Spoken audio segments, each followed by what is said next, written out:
a la clase que tenemos programada para hoy. El tema es rinitis alérgica. Entonces voy a apagar mi celular para no tener interferencia. Bien, entonces vamos a revisar este tema que es de mucha importancia. Como conversaba con mis alumnos de grupo en la mañana, la rinitis alérgica es una patología muy frecuente en la especialidad.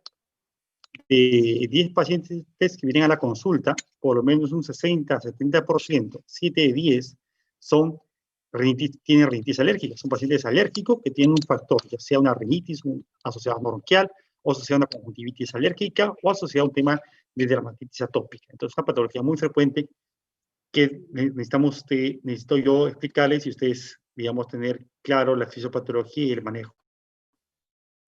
Bien. Entonces, rinitis alérgica. Vamos empezando acá. La definición clara de rinitis alérgica como tal. Doctor, disculpe, no se ve su pantalla. ¿Qué pasó? Vamos a Sí, revisar. doctor, no se nota sus diapositivas. Vamos a ver qué pasó. Dame un ratito. Gracias por avisar. Voy a compartir nuevamente. A ver, algo pasó. Pero estoy compartiendo. ¿Ahí ven pantalla, jóvenes? No ven la pantalla. Se ve su pantalla, pero no diapositivas. Ya, vamos a ver qué pasó. Debería verse porque estoy compartiendo toda la pantalla. ¿Ahí ven la pantalla? No, tampoco. Ahí sí se ve, doctor. Ya. ¿Y ahí se ve? No se ve. Sí, sí se ve sus diapositivas. Ya, porque estamos en lo mismo. No he salido de nada. Ya. Entonces, sigamos. Entonces, como decía, la rinitis alérgica es una patología frecuente. En la especialidad, 70% de la consulta de los pacientes que vienen a atención tienen un factor de enfermedades alérgicas, tanto rinitis, asma, conjuntivitis o un tema de dermatitis atópica asociada al cuadro, digamos, de enfermedad. Bien,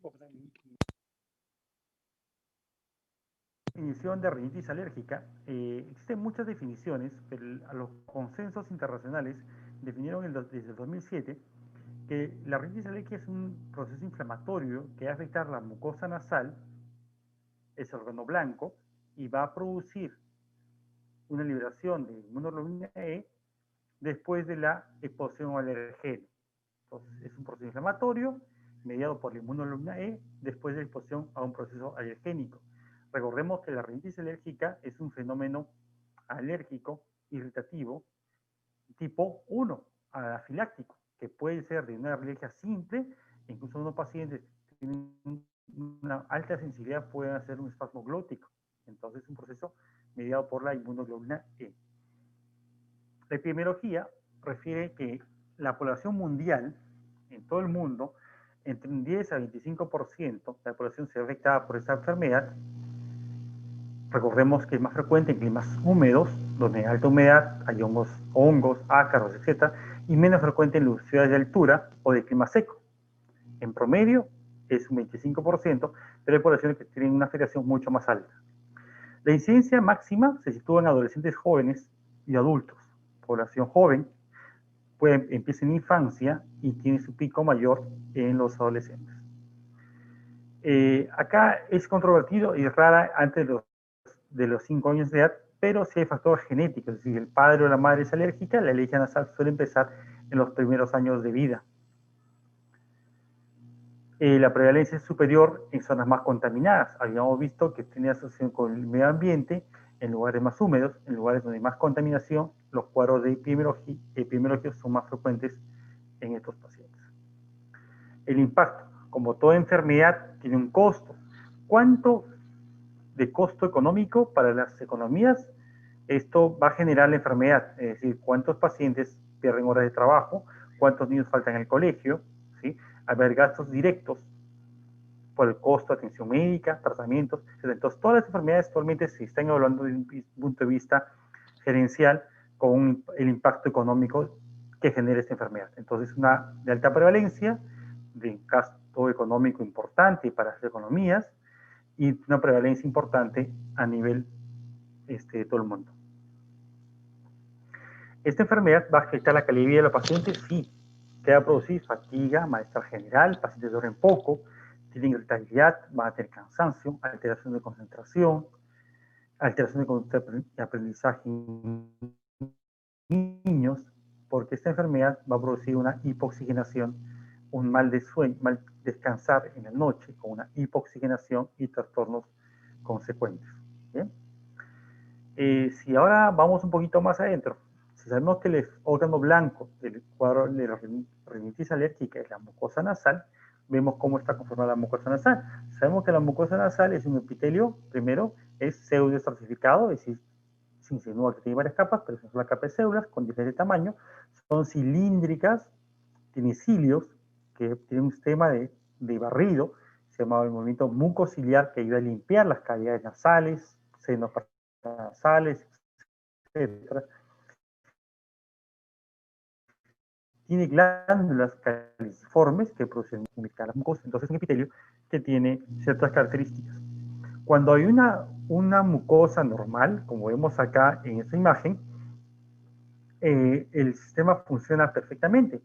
Pero cuando hay una infección viral, por ejemplo, que hay una inflamación del epitelio respiratorio, esas células se van a separar, van a haber una disrupción celular, va a haber pérdida de los cilios y los gérmenes que están alrededor van a poder ingresar hacia su mucosa y sobreinfectarse con cuadros infecciosos o bacterianos después de enfermedad viral, o también presentar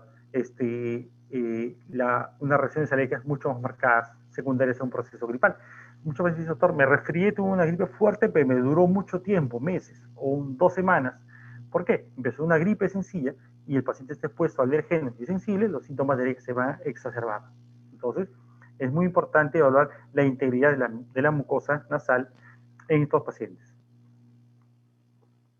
Dentro de los factores de riesgo, como para hablar un preámbulo antes de tocar ya el tema clínico propiamente, vamos a recordar que estas enfermedades tienen un factor genético, es decir, si el padre o la madre es alérgico, van a tener mayor predisposición. ¿Sí? Voy a poner mi video acá. Entonces, vamos a ver si los padres y la madre es alérgica, van a tener los hijos alérgicos. ¿Cuál es más dominante, la madre o el padre? Y la alergia materna tiene mayor peso en la transmisión de la herencia de atopía en los hijos. ¿Bien? Los niños van a presentar, o el paciente, una dermatitis atópica, puede tener un asma bronquial y puede coexistir esas enfermedades de manera simultánea. Los alergenos pueden ser intradomiciliarios, como por ejemplo dentro de la casa, ácaros, que están en los colchones, en las almohadas, polvo de casa, los hongos en los closets, calzados, ropa que está guardada, libros, fanera de animales, es todos aquellos residuos que los mascotitas, sea perros o gatos, eliminan como parte de su escamación de su piel, del pelaje, etc. Hongos, cuando hay lugares húmedos, y un ambiente externo o extradomiciliario, que decía el ambiente donde el paciente, la zona, hay distritos que están más hacinados, hay menos contaminación, presencia de industrias, fábricas que contaminan el ambiente, el flujo vehicular. Entonces, todos esos síntomas del macroambiente del paciente y las características de su microambiente, de su propia casa, van a hacer que la enfermedad se manifieste mayor o con menor cantidad de síntomas. Entonces, todas esas patologías de acá van, como les decía, van a generar una alteración del órgano blanco, la mucosa nasal, que va a producir una disrupción de las células y un mayor pasaje de los alérgenos hacia la submucosa y con el daño consecuente. ¿Bien? Sigamos. Entonces, vamos con esto. Bien. Dentro de los alergenos, lo tocamos un poquito ya, alérgenos del interior de casa, como ácaros, caspa de animales, mohos, algunas veces alergia a cucarachas, etc. Esto va a contaminar los ambientes, sobre todo en niños que están más tiempo en las casas, por ejemplo. Esto es un factor importante, mientras que en el adulto o el paciente adulto o joven que trabaje en una industria, esté puesto a pinturas, látex, va a haber otro tipo de alergenos. Ahora sí pasamos a los síntomas. ¿Qué vemos en esta imagen por acá? Vemos una paciente que está con un pañuelo, ¿sí? Vemos los ojos brillosos, por ende tiene una congestión ocular, puede haber rinorrea, la nariz puede estar congestionada o roja, ¿sí? Y estornudo. Vemos a un niño que está con un pañuelo, que está con los ojos fruncidos, acá sonose la nariz, entonces vemos una especie de irritación de la mucosa respiratoria con síntomas. Acá vemos un paciente que está con mayor signos de congestión facial, eritema, estornudo, ojos rojos, etc. Entonces, la alérgica se puede presentar de diferentes maneras. Los imágenes, vamos a encontrar al paciente que tiene prurito, que es escozor, rinorrea acuosa, es decir, una secreción nasal transparente, acuosa, puede ser tanto anterior o posterior, estornudos en sala, es decir, estornudos frecuentes, 3, 4, 5 estornudos en forma simultánea, ¿sí? Obstrucción nasal, porque hay obstrucción, por los cornetes se van a inflamar, va a haber edema de mucosa y va a generar cierto bloqueo a nivel respiratorio, ¿sí? También va a haber síntomas extranasales, que son la epífora, el lagrimeo, la fotofobia, sensación de alteración del plano visual y prurito ocular. Si vemos que analizamos que la nariz está conectada hacia la parte posterior del rinofaringe con la trompa Eustaquio, y esto a su vez el oído medio, esa plenitud aural que se presenta a los oídos tapados secundaria a un proceso respiratorio, también están presentes en una rinitis, porque hay una disfunción del trompa Eustaquio con acúmulo de secreción en el oído medio.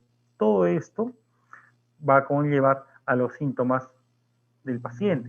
Entonces, esa inflamación que es persistente, que dura semanas o meses, incluso años, va a conllevar al crecimiento no solo de tejido inflamatorio, sino de informaciones polipoideas, sinusitis, otitis y otras enfermedades asociadas. Entonces, ahora vamos a analizar un poquito cómo empieza todo el cuadro. Sabemos que hay esos síntomas de congestión, prurito, pero ¿cómo ocurre todo esto? Entonces, para eso nos basamos de las ciencias básicas.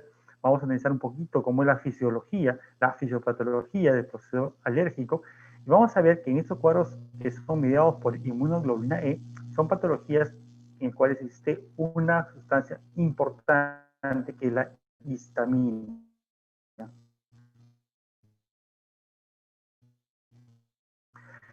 La histamina, liberada por la degranulación de los mastocitos, va a producir vitaminas que son el producto de estornudo, la congestión, el edema, ¿no?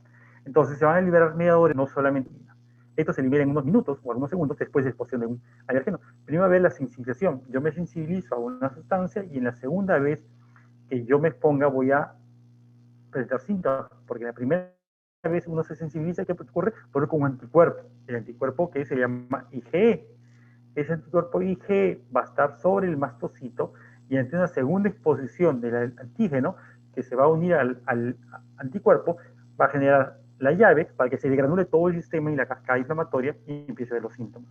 Todo se llama la fase temprana de la enfermedad. Los alergenos entonces son captados por las células. ¿Qué ocurre aquí? Por ejemplo, respiramos un polvito que tiene unos sustancias irritantes, pongamos ácaros, vamos a señalar esa mucosa está en la superficie de la mi mucosal, son tipo y va de la celular hacia mi submucosa, que son dendríticas, que va a englobar o fagocitar ese antígeno y ese tratamiento va a ser de la estimulación de ocitos TH2, que son inmunidad humoral produciendo anticuerpos, van a estimular la formación de linfocitos B a través de células plasmáticas y producir IgE. Todo esto va a generar la sensibilización del mastocito. Fíjense qué importante es la secuencia, como un gas alergeno, la célula presentadora que lo capta, lo procesa y va a estimular los linfocitos tipo T0, que son los, digamos, más inmaduros, y los van a predisponer a una maduración hacia los linfocitos tipo TH2, linfocitos B y células plasmáticas. Eso lo vemos en el gráfico. Vemos el epitelio respiratorio, vemos los antígenos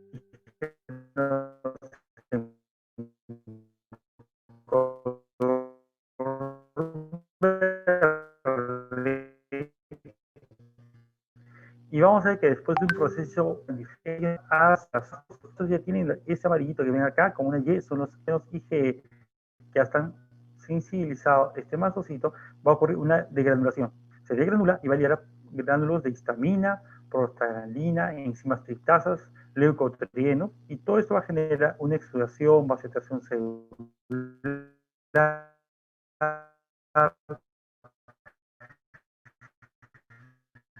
aumenta la presión capilar con edema, rinorrea, es la explicación. Lo mismo por acá. Eso ocurre tanto en la manifestación nasales, como una rinitis, como un asma bronquial, en el más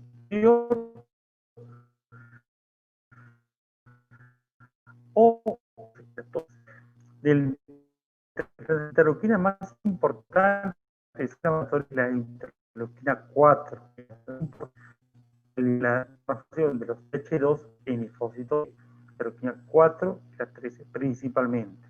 ¿Ya? Muy bien. Entonces acá seguimos.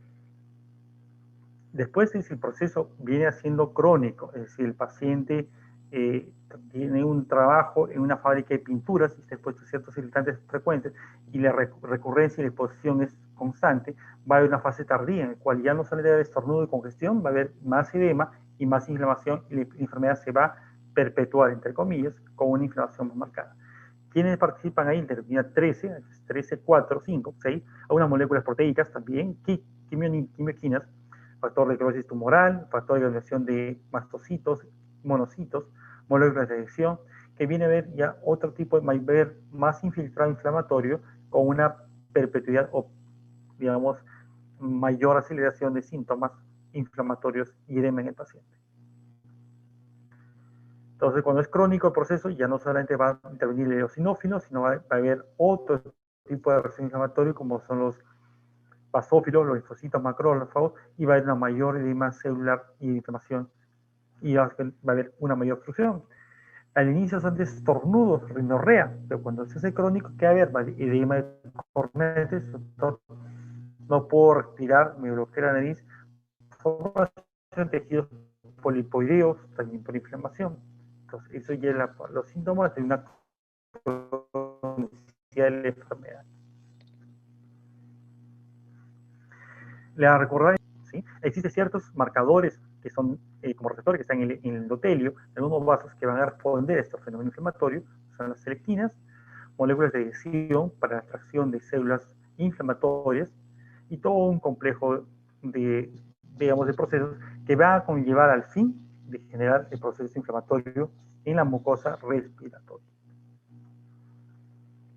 Estas son teorías, hay células de adhesión que van a facilitar el ingreso de ciertas partículas, ¿no?, hacia el tejido submucoso. Diagnóstico. El diagnóstico de la rinitis alérgica es clínico. Viene un paciente que tiene estornudos, que tiene rinorrea, que tiene prurito nasal, que tiene síntomas más frecuentes, los síntomas son mayores en la noche o en las mañanas. Recuerden el ritmo circadiano, que es la producción de corticoides endógenos, que a nivel de la noche tenemos la menor producción y recién a las 9 y 10 de la mañana empieza el pico empieza a elevarse la producción de corticoides. Entonces, en los síntomas nocturnos o en las mañanas, en el temprano, van a producir más síntomas por baja cantidad de corticoides endógenos, ¿no? Entonces es importante. Evalúa siempre la relación genética, papás, padres alérgicos o no, hermanos alérgicos. Hace una revisión física, que hacemos una rinoscopía. ¿Qué es la rinoscopía? Es la exploración de las fosas nasales con un instrumento, que es el espéculo nasal, o con un otoscopio, o con una luz, para visualizar las características que vemos en el cornete, el tabique nasal, las secreciones. Básicamente pensamos en eso. O sea, que hacemos una rinoscopía, tenemos un paciente con una fuente de luz, que puede ser un espejo frontal, puede ser un frontoluz, o finalmente una linternita, y vamos a revisar a través de la fosa nasal cómo es el aspecto de qué, del cornete, fíjense el cornete hematoso, hinchado, el tabique nasal, la mucosa lateral, y hay poco espacio para respirar y mucha secreción. Entonces, en la rinoscopía debemos buscar las características de la mucosa. ¿Qué vemos acá? ¿Es una mucosa roja? No. ¿Vemos secreción purulenta? No. Vemos una mucosa pálida, rosado pálida o plomiza, con secreción orinoidal transparente o acuosa o blanquecina, y básicamente es un tema de características de una mucosa alérgica. Frente a una mucosa infecciosa, que vemos en una sinusitis, mucosa roja, purulenta, hiperémica, ¿sí? En este caso no hay muchos síntomas inflamatorios, más de congestión y edema en el paciente. Vemos un cornete acá de hipertrófico desarrollado, acá la mucosa está ligeramente rojiza. Algunas veces los cuadros de rinitis pueden combinarse con sinusitis, también es posible. La mucosa está más roja, más congestionada y secreción purulenta. Es una sinusitis con una rinitis, pueden coexistir. ¿Ya? Es importante el contenido nasal con una tomografía. Sobre unos casos, esta imagen es más académica para mostrar los cortes inferiores, mostrar los cortes medios y mostrar los cortes superiores. Tenemos 3 pares de cortes en cada lado. Incluso en un 5 a 10% de la población tenemos un cuarto cornete. ¿Ya? Cada seno paranasal que está alrededor libera moco a través de su control de drenaje. A veces se puede obstruir y generar retención de secreción, y a eso le mismo un cuadro de sinusitis o rinosinusitis. Bien.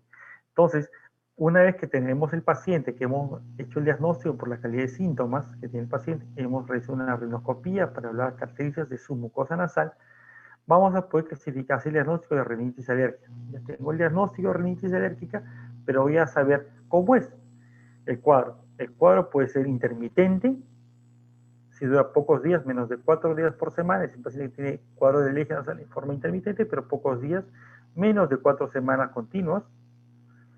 Una rinitis persistente,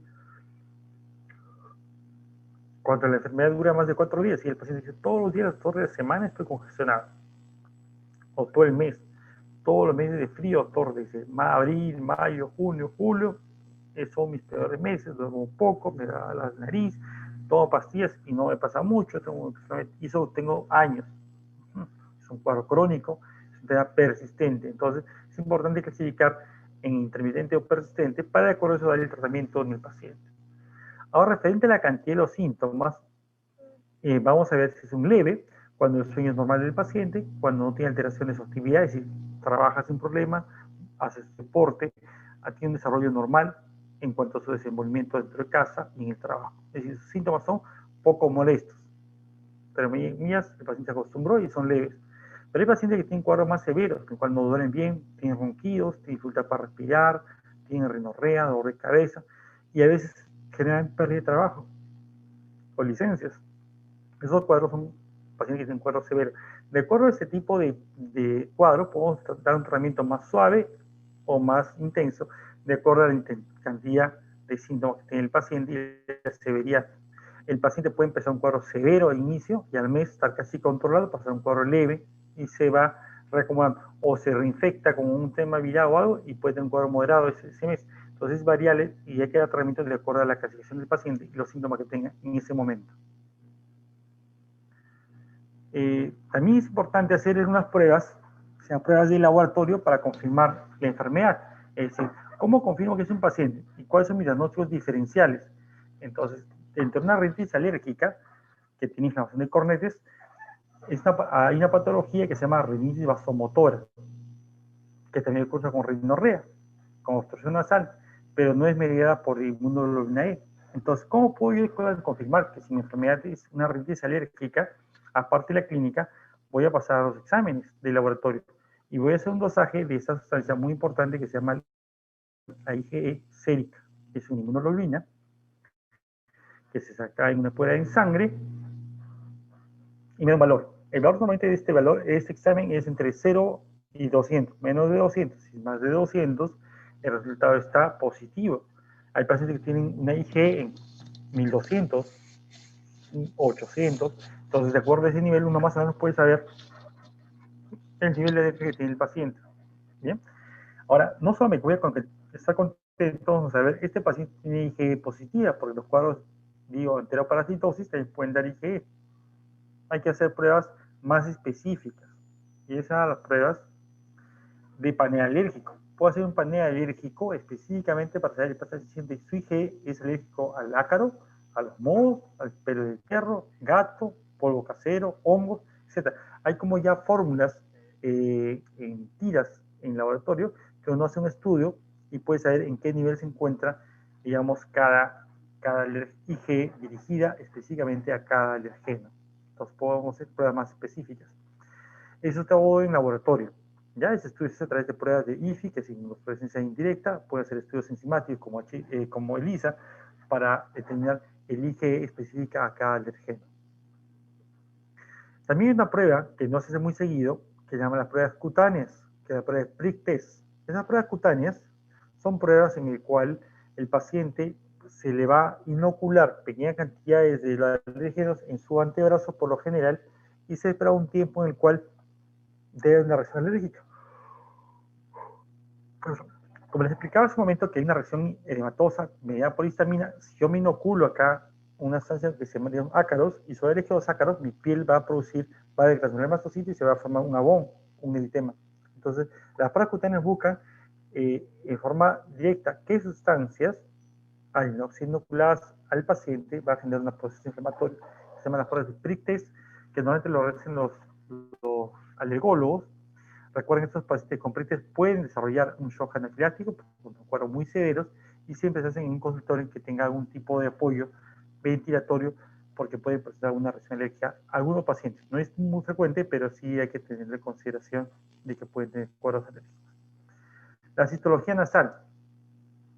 ¿Qué es la citología? Es un hisopado de la mucosa nasal, así que son mucosas para buscar que buscamos eosinófilos.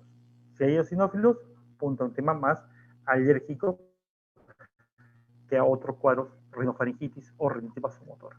Entonces, muy importante en el laboratorio pedir la IgE sérica general, la IgE sérica específica o panalérgicos, un prick test para ver reacción directa en piel, y la citología nasal, que debe haber una dominancia de los eosinófilos. Entonces, acá pasamos a diapositiva, en donde vemos la IgE específica, llamada en suero, es decir, perfil alérgico, es específica para cada alergeno. Tiene poca sensibilidad, digamos, la sensibilidad de esta prueba es un 70%, es decir, de 10 pacientes, 7 puede ser positivo, siendo alérgico a ciertas sustancias, ¿ya? Pero es una prueba de laboratorio sin mayor riesgo. Tenemos la prueba cutánea, esa prueba es la prueba de prick test, como ven acá, por ejemplo, se han inoculado varios tipos de sustancias y vamos a ver algunas de ellas, por ejemplo, que están marcadas, por ejemplo, el polen, por ejemplo, acá, ¿sí? O el perro, el gato, ¿sí? El caballo. Entonces existe un tiempo de espera de unos 15 a 20 minutos para ver la evaluación y ver cuáles son las pruebas que han sido marcadas. En base a estos genos se puede preparar vacunas para desensibilizar al paciente, ponen a un tratamiento estándar que está protocolizado. Entre otros exámenes auxiliares que podemos pedir son las radiografías. Básicamente acá para ver cómo está el estado del tabique nasal, sobre todo el tabique óseo, una radiografía cada uno en niños para buscar cómo está el adenoide, hipertrofia adenoideas. Otro examen que tenemos acá que son las tomografías. Las tomografías también no son útiles para hacer la evaluación, pero recuerden que la cantidad de radiación que uno emite en estos exámenes es importante. Entonces, no tomar examen a placas o tomografías a todos los pacientes siempre va a valorar el riesgo-beneficio. Normalmente yo tomo tomografías o exámenes cuando el paciente no me responde el tratamiento médico. Doy un tratamiento por un mes, el paciente venía al mes de su control, doctor, me da muy bien, perfecto, voy bajando la dosis, regulando lo que necesita. Viene un paciente y dice, doctor, no he mejorado, así igual me sigue viendo la frente acá, tengo mucha secreción, a veces no puedo respirar, entonces hay que buscar otros factores asociados a la rinitis. Entonces ahí sí pedimos exámenes auxiliares de ese tipo, ¿no? Vemos acá una placa, por ejemplo, buscamos una sinusitis aguda.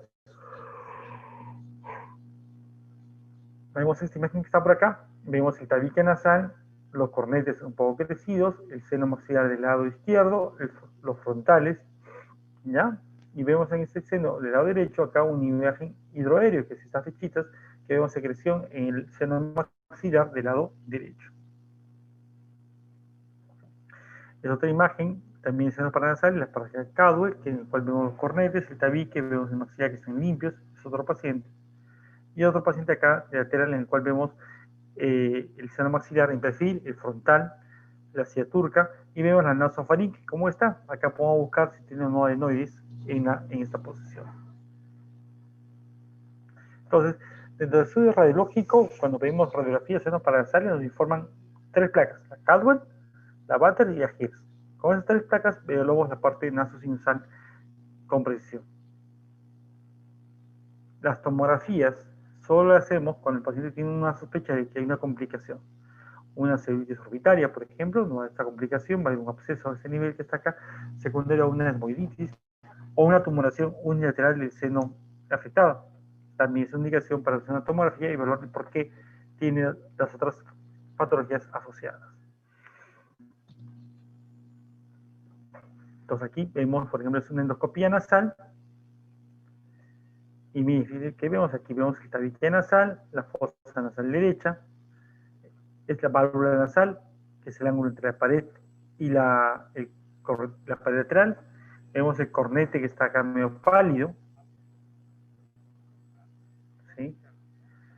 Entonces, es una endoscopía en la clínica. Vemos cómo está el estudio de anatomía. El color de mucosa es pálida. ¿Sí? Hay un colapso de válvula nasal que es característico en algunos pacientes. Y muy bien. Bien, como en la izquierda, también congestión nasal, dice mucosa pálida. Tienen que pensar, rinitis alérgica, mucosa pálida, rosada pálida, o con secreción, como un color medio plomizo, que eso es indicativo de factores alérgicos o hematosos. ¿Ya? Entonces, ven esa coloración de mucosa, blanquecina, pálida, asociada a un tema de rinitis alérgica. Entonces, tenemos el diagnóstico del paciente por una clínica, tenemos el confirmación que es laboratorio, y pasamos a un tratamiento médico. El tratamiento médico del paciente va a depender mucho de cuánto tenga de síntomas y cuánto tiempo tenga de enfermedad, si es un persistente o un moderado, ¿ya? El tratamiento médico de inicio siempre a todo paciente, y al mes, si persiste, se hace exámenes de estudio. Es lo que normalmente yo hago en algunos centros de inicio, de todas las pruebas, pero a veces no es necesario hacer tantos exámenes porque la rinitis alérgica tiene un control bastante bueno con tratamiento médico. Tratamiento quirúrgico solamente es indicado cuando hay obstrucción nasal, hay un bloqueo, y necesitamos periodizar las fosas nasales. Entonces tenemos que, o hay tumorcitos, hay pólipos, nódulos, quistes, etcétera, que hay que estudiar. El tratamiento médico, podemos utilizar antihistamínicos. Los antihistamínicos, como bien su nombre dicen, es contra la histamina, ¿sí? Hay de primera generación, segunda generación, que son antialérgicos muy seguros. Tenemos los corticoides tópicos nasales, que son para uso en spray nasal o en pastillas para que pueda despejar la fosa nasal. Sí, los corticoides son antiedematosos. Antihistamínicos tienen pseudoefedrina, esos son vasoconstrictores. Esos constrictores tienen efecto, digamos, como alfa-adrenérgico, es decir, contraen los cornetes y despejan la fosa nasal y el paciente respira con mayor calidad la respiración. No usar más de 5 días a 7 días los antihistamínicos con pseudoefedrina por los efectos que pueden tener. ¿Ya? Los corticoides de depósito, que son muy importantes, utilizo betametazono de pot cuando existe patología, digamos, crónica, que necesito desinflamar unos pólipos severos o unos pólipos de la mucosa. Lavados con suero salino, siempre. Necesitamos remover las secreciones del oído y de la nariz. ¿No? Las medidas higiénicas también, aislar un poco, evitar la exposición de alergenos, ventilar bien las habitaciones y la casa, no tener las alfombras en los dormitorios, que huelen polvo, humedad, evitar que las mascotas entren a los dormitorios, ¿no? Son medidas en general que tienen que cumplirse para el control de la enfermedad. Bien.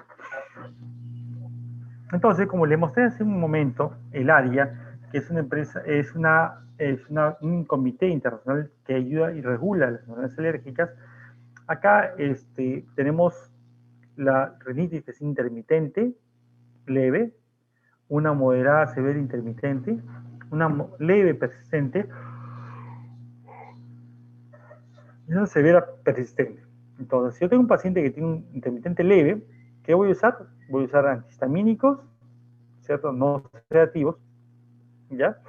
Así como mucosa nasal para despejar. Necesito usar descongestionantes nasales por un periodo no mayor a 10 días y evitar los alergenos. Entonces, en todos los cuadros, haya o no haya síntomas severos o leves, tengo que evitar la exposición al alergeno. Esa es la regla principal. 2. Si los síntomas son intermitentes, creo que ser antihistamínicos no sedativos y algunos descongestionantes nasal, pero no más de 10 días de tratamiento. ¿Ya? Si tengo un paciente que tiene ya un cuadro moderado o severo, ya tengo que usar corticoides intranasales y cromoglicato en algunos pacientes. ¿Ya? Si el cuadro es leve, persistente, es leve por todo el tiempo que le genera problemas ya para sus actividades, igual corticoides nasales, que tenemos aquí, y cromoglicato de sodio, antihistamínicos y spray nasal. Entonces, casi si tenemos esta fórmula, es una vida regular.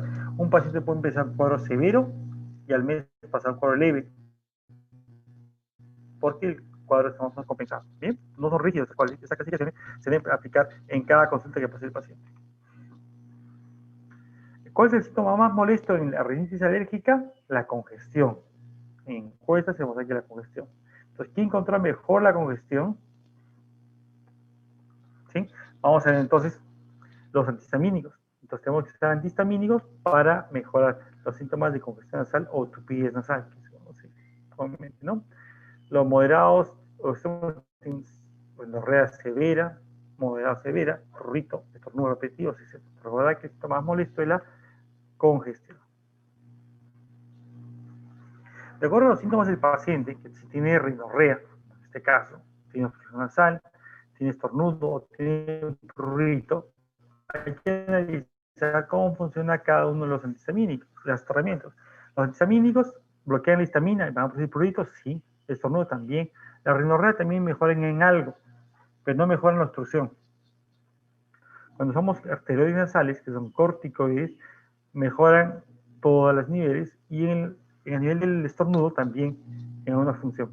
Entonces, el corticoide nasal casi, como ven acá, es un tratamiento que actúa en todos los controles de síntomas. Si usamos un descongestionante nasal, tipo Rinadé, cetiricina D, cefedrina, etc., tiene síntomas más para la obstrucción nasal. Cuando tiene una nariz muy cerrada, usar uno que tiene pseudoefedrina. ¿Ya? Los antileucotrienos también se pueden utilizar en unos cuadros, lo uso más en pacientes alérgicos con asma bronquial, pero se puede utilizar los anticolinérgicos como bromuro y platropio y disminuyen la rinorrea. ¿Por qué? Por efecto, digamos, bloquean el efecto del endovago, de la vía colinérgica, y va a producir una menor cantidad de rinorrea. Van a secar la nariz. Existen ahora sprays nasales de bromuro y platropio para reducir la mucosa nasal. Las cromonas, que son estabilizantes de membrana, tipo ketoticeno y otros, se pueden usar todas en cualquier nivel que pase. ¿Bien? Si me preguntaron acá, esta fue una pregunta, ¿cuál es el antihistamínico o antialérgico sistémico? ¿Cuál es el gol estándar? Sería un paciente que tenga una gran potencia antihistamínica, que tenga una extensa actividad antialérgica, que inhiba el mayor número de mediadores químicos y que controle tanto la fase temprana como la fase tardía, que es lo ideal. No siempre se puede llegar a ese punto. Si uno trataba al paciente con spray nasales y con corticoides nasales por un periodo de 2-3 meses, el paciente sigue un problema nasal, toma una tomografía nasal, sigue un problema, como ustedes vieron en el caso clínico, el caso clínico de la mañana que cada profesor presentó, vimos un paciente que tiene rinitis alérgica, que era un estudiante que venía de una ciudad seca como el Cusco, y que a los meses desarrolla enfermedad tipo alérgica con un cuadro severo de un mes. Pero aparte del tratamiento médico, o 2 o 3 meses de tratamiento, el paciente persistía la obstrucción nasal, se tomó una tomografía, ¿y qué ocurrió? Vimos que había un cuadro de tabique desviado, aparte de la alergia nasal. Entonces podemos hacer un tratamiento de reducción de cornetes. Cuando el tratamiento falla con los sprays nasales, que para mí es el mejor tratamiento, pasamos a una tecnología para reducir los cornetes con coblation o refrecuencia clásica para vaporizar el volumen del cornete y reducirlos. Entonces ahí pasamos a la técnica quirúrgica. La técnica quirúrgica puede ser las turbinectomías, cortar todo el cornete, que ya no se hace una turbinoplastia, solamente se reduce el volumen del cornete, porque el cornete tiene la función de filtrar el aire, filtran, calientan y humidifican. No podemos sacar el cornete en su totalidad, solamente reducirlo. Láser, un láser y todo eso, el profesor Kawamura empezó los estudios hace más de casi 3 décadas, ¿no? Empezó los primeros tratamientos y actualmente se utiliza el sistema de radiofrecuencia con vaporización, que es la última que se usa en los últimos 5 años. Incluso tiene mejores ventajas que la radiofrecuencia frente al láser. El láser quema en la superficie, altera los cilios mientras que la radiofrecuencia es una agujita que entra dentro del cornete y vaporiza la submucosa y no daña el epitelio. Entonces tiene mejor tratamiento con radiofrecuencia que con láser. Es la unidad de Coalition. Entonces la técnica más moderna en cornete se llama turbinoplastia, es una reducción de radiofrecuencia dentro del cornete que va a vaporizar y lo va a achicar y lo reducir para que tenga mejor evolución del paciente. ¿Ya? Es decir, de momento, recordar que el cornete no solo queda en la nariz por fuera, sino más atrás hasta la trompa de Eustaquio. Todo fenómeno de cavitación nasal va a tener repercusión sobre la trompa de Eustaquio. Entonces, acá unos pequeños videos de una cirugía de cornetes. Veamos acá cómo tenemos un cornete hipertrófico, son las agujitas, se ve grande porque tiene 12 aumentos y uno puede reducirlo este cornete, ¿no?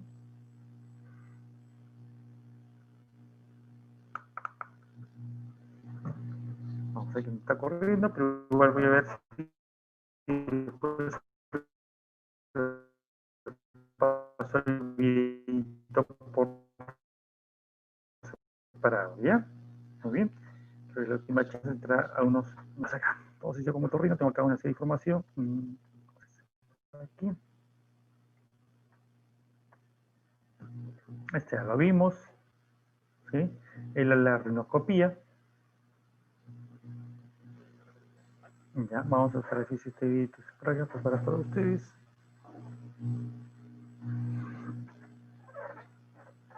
Es la misma. Vamos a hacer de acá.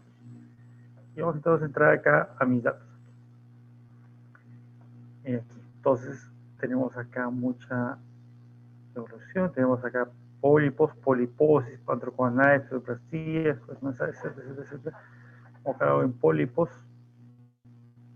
Vamos a ver si hay pólipo acá. Bien, por ejemplo, este es un paciente que tiene una patología nasal crónica, que es una fosa nasal derecha, la mucosa, y ya tiene unas formaciones polipoideas. Entonces, algunos rinitis alérgica, que son crónicas, van a absorber pólipos y hay que reducir. Entonces, veamos acá cómo se hace. Miren, se ve muy bien. ¿Se ve bien el video, chicos? Hola, jóvenes. Sí se ve, doctor. Perfecto, miren, pasamos a la fosa nasal del lado izquierdo. Miren esos pólipos grandes, son como tiene textura de una uva. Cuando sale la cascadita de la uva, se ve brillante, verdecito, transparente, ¿sí? Y ahí con instrumentos finos podemos extraer esos tejidos. ¿Y qué hacemos con esto? Primero tenemos que permeabilizar la fosa nasal. Miren ese cornete cómo está, grande, acá hematoso, ¿sí?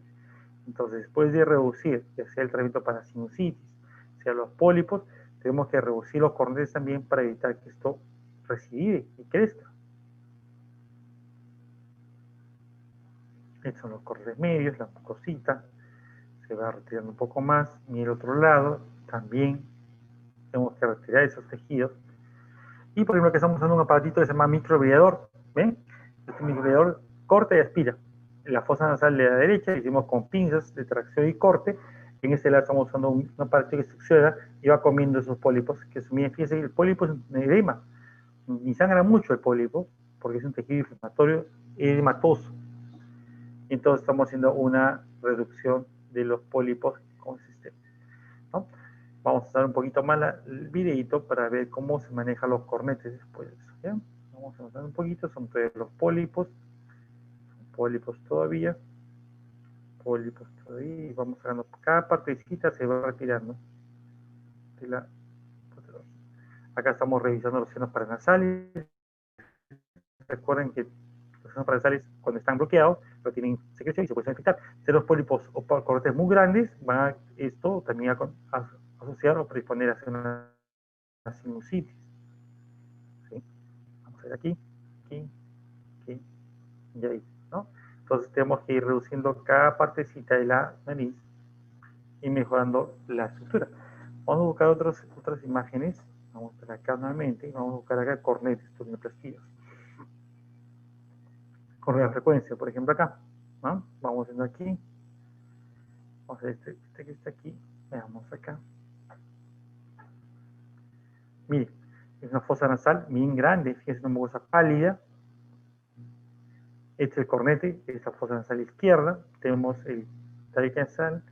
que hacemos primero es acá luxar un poquito el cornete hacia el costado para ganar espacio. Y el cornete blando como se contrae como una esponja, ¿no? Se lava, tira las secreciones. Y este es el sistema de reflejo, como unas agujitas que están dentro del cornete. ¿Y qué ocurre? Lo va a coagular y se va a blanquear. Toda esta zona que está acá se va a volver blanquecina y se va a contraer. Entonces, ¿qué estamos haciendo con esto? Estamos vaporizando los cornetes y estamos desinflamando la mucosita para que el paciente pueda tener mejor permeabilidad, mejor respiración. Esto lo hacemos cuando el tratamiento ya falló. Usamos corticoides, antihistamínicos y no funciona, vamos a hacer las técnicas de vaporización. Con esto que controlamos la obstrucción nasal. Pero la alergia nasal como tal, la cura definitiva es evitar la exposición de los alergenos o desensibilizar al paciente.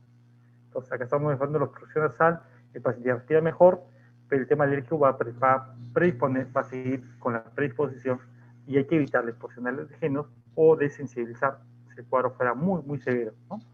Con este sistema de reducción de cornetes, gran parte de los pacientes a los 15, 20 días después que todo eso repiteliza, están como nuevos. El doctor, ahora respiro bien, percibo mejor los olores, ya no me duele la cabeza, no me da pesadez. Entonces, esto mejora la calidad de vida del paciente, sí. Vemos el otro lado igual, ¿sí? Fíjense cómo se va vaporizando este cornete, ¿eh? Y eso se va reduciendo, mira, hasta atrás, toda la cabeza, cuerpo y cola del cornete.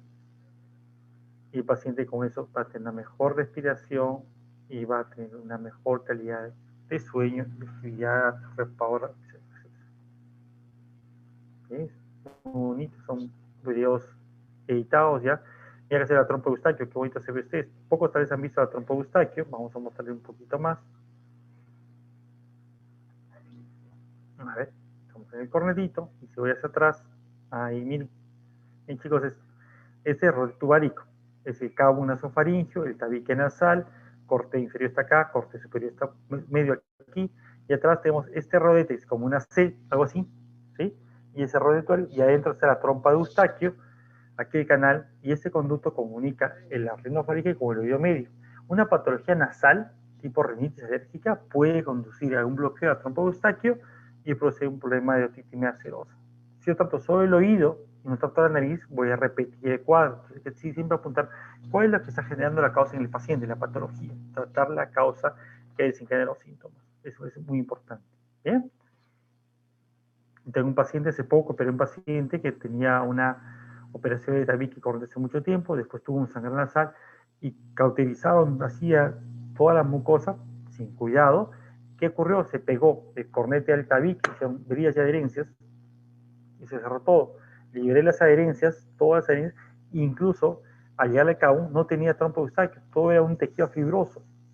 Y este paciente, aparte de tener bloqueo nasal, tenía una otitis serosa, una otomastitis lateral. Le hice una meningocentesis, le puse un tubito de ventilación y se pilotó el moco del oído. Pero ¿qué complicaciones puede dar? Entonces, tenemos que cuidar siempre las estructuras nobles. La trompa de Eustaquio es una estructura noble que debemos evitar traumatizarle en una cirugía de la nariz. Otra patología que vemos frecuentemente son los adenoides. Y en niños vemos adenoides frecuentemente con hipertrofia cognites y también hipertrofia de tejidos adenoideos. Vamos a ver si tenemos algún tema de pólipo. Vamos a buscar.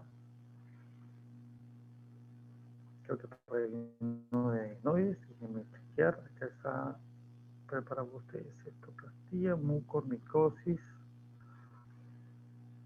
Creo que está en otra adenoides. Entonces veamos este casito. Es un caso interesante. Vamos a ver aquí. Acá. Miren, igual, es un niño. ¿Qué tiene acá ese niño? Tiene cortes grandes, el tabique nasal. Entonces, ¿qué estamos haciendo acá? Primero estamos explorando la primera parte de la cirugía. Y atrás, fíjense el cabum cómo está. Miren, vemos este tejido que está acá, es el cabum, el tejido adenoideo. Está grande y crecido. Entonces, primeramente acá se infiltra un poquito de... Y se procede el exéresis. Se hace un rapado de ese cabum. Estamos acá haciendo el cornete, ¿ya? Reducción de cornete para ganar espacio. Es un paciente, un niño que tiene cornetes, estamos ahí reduciéndolo. Y después de eso, fíjense, ¿qué nos queda al fondo? Nos queda todo el cabum ocupado por este tejido, que es un tejido endoideo, mira, se ve grande. El tejido endoideo es así. También tiene oticerosis, se aspira el tímpano, tiene el tímpano retraído, entonces se le pone un tubito de ventilación. Entonces, qué importante es manejar toda la patología respiratoria, cómo es asociada la nariz con el oído, y todo esto puede generar patología en el paciente, ¿no? Entonces, después se hace una adenoidectomía con una cureta, se hace un raspado de ese tejido, y después una cauterización de la zona, para el objetivo de tener una permeabilización de la fosa nasal y dar que alivie al paciente. Ese tejido no va a bajar con gotitas, con pastillas, no hipertrófico grande que está sin cauterización. Mira que estoy dejando el rotén tubárico, está hinchado, se deja corredito porque ese tejido ayuda a mejorar. Ahí sale todo el tejido, lo se cauteriza, vamos a hacer un poco de hemostasia, y entonces después ponemos un surgicel o un hemostático en la zona y listo, ¿no? Entonces uno puede ir mejorando cada partecita de la nariz. Entonces, la rinitis alérgica es una patología frecuente que puede hacerse a hipertrofia noidea, a sinusitis, a pólipos nasales. Muchas veces el paciente alérgico se acostumbra y dice, doctor, sí, yo amanezco congestionado, pero se pasa a las 2 horas, estoy como nuevo y no toma pastillas. Pero eso lo tolero un tiempo. Después de unos meses o años, pensaba, doctor, que tengo cefalea, tengo sinusitis o no escucho bien. Entonces, uno ya como médico va a ver que la progresión de la enfermedad, si el paciente no se controla, no se cura, va a ir cada vez más en incremento de síntomas con las complicaciones, digamos, tanto físicas como laborales y en familia, actividades, cambios en las actividades rutinarias del paciente o alteraciones ya funcionales, ¿no? Más adelante. Muy bien, listo chicos, esto es lo que tenía preparado para ustedes. Veo 51 participantes en la sesión, buen grupo. ¿Tienen alguna pregunta, un comentario, algo que deseen profundizar? A ver, estoy listo para comentar con ustedes. Preguntas, a ver. Doctor, buenas tardes. Buenas tardes, señorita. Dígame. Una pregunta, ¿cómo sería la parte de sensibilizar al paciente contra los alérgenos? ¿Cómo se hace ese procedimiento? Ya. Entonces, tenemos un paciente, primero es un paciente alérgico diagnosticado, y empezamos un tratamiento estándar con antihistamínicos, corticosteroides nasales, etc. Mide al mes, el paciente puede ser que ha mejorado, si el paciente va bien, 3 meses de tratamiento con spray nasales, y con eso tiende el paciente a mejorar. ¿Ya? Vamos a buscar acá unas imágenes.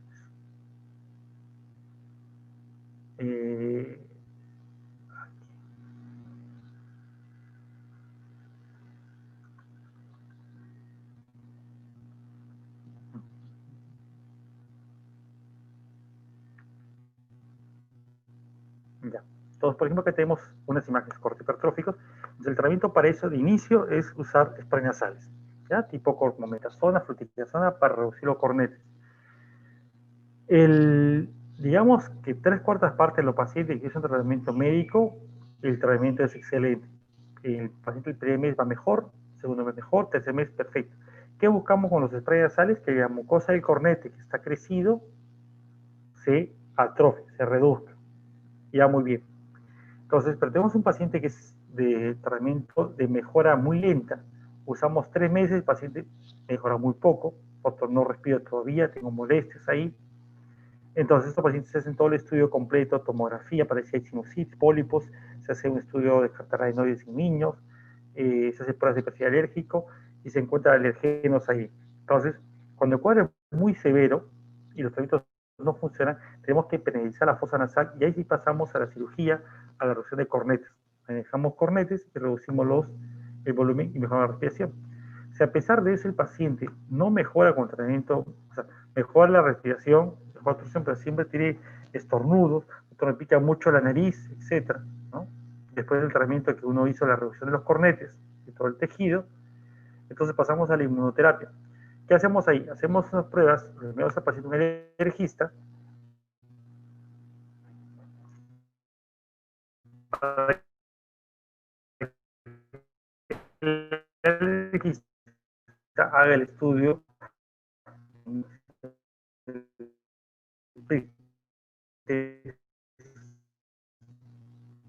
¿no? Hacemos un pretest y luego lo vamos al pretest entre el dorso, el no sé.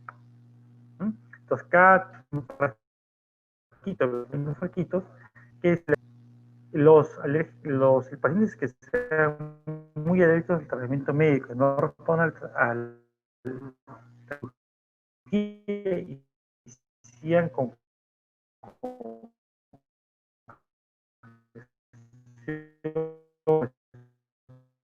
una sal y el alergista va a hacer el paciente va a colocar azul, ¿ya? Para que esa ingrese al torrente circulatorio.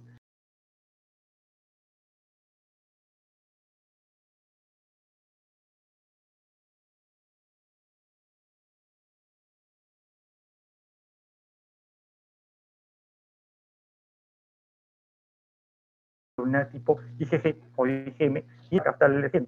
Va a aumentar ese nivel de anticuerpos, que no son IgG, pero no son IgE, y entonces a una segunda exposición, cuando el cuerpo esté, acá usan pequeñas cantidades de alergia y cada vez cuenta en sí, y cada vez lo concentran más hasta que el paciente esté, entre comillas, en un periodo de 1 o 2 años y recibe una dosis, digamos, importante de alergeno. Ese tiempo de, digamos, de exposición a ese alergeno va a producir que el cuerpo produzca cierta cantidad de anticuerpos que no son IgE, y frente a una segunda exposición de un mismo alergeno que sea inhalatorio, el IgE va a captar ese antígeno y lo va a englobar.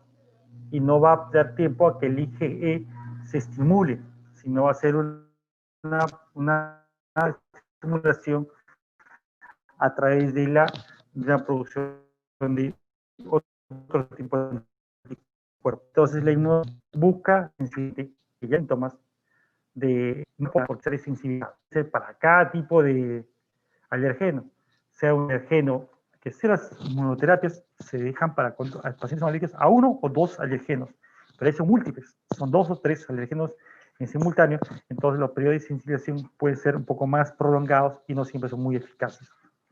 ¿Bien? Entonces, esa sería, digamos, la respuesta a la inmunoterapia. Dejamos para cuadros severos, son manejados por alergistas efectivos. ¿Bien? Otra pregunta que tengan ustedes, jóvenes. Listo, gracias, doctor. Con gusto. Doctor, yo quería preguntar sobre cuál es el cuidado del paciente que tendría que tener después de que le hagan una reducción de cornetes o de un adenoma. Bien. Si los cornetes son pequeños, no son muy grandes, entonces después de la reducción de cornetes, el paciente se va a casa sin tapón nasal. Normalmente se dejan unas mallitas de Surgicel, que es como un hemostático, que regula la mucosa, y el paciente va a respirar con la mucosa respiratoria normal. Se le da antihistamínicos, analgésicos, a veces es un antibiótico, profiláctico para evitar que se sobreinfecte. Va a producir una costra, y después de la semana más o menos, o 10 días, va a empezar a caer unas costras de descamación, y al mes va a ser reepidemizada la mucosa. Los primeros 10 días va a haber cierta congestión por la costra que se forma, se da para que se quiten las costras, y después de descanso médico muy prolongado, hasta unos 3, 4 días máximo, el paciente vuelve a sus actividades rutinarias, pues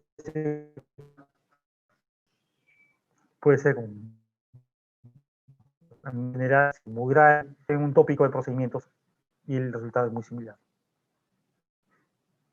Bien. Gracias, ¿Más doctor. preguntas?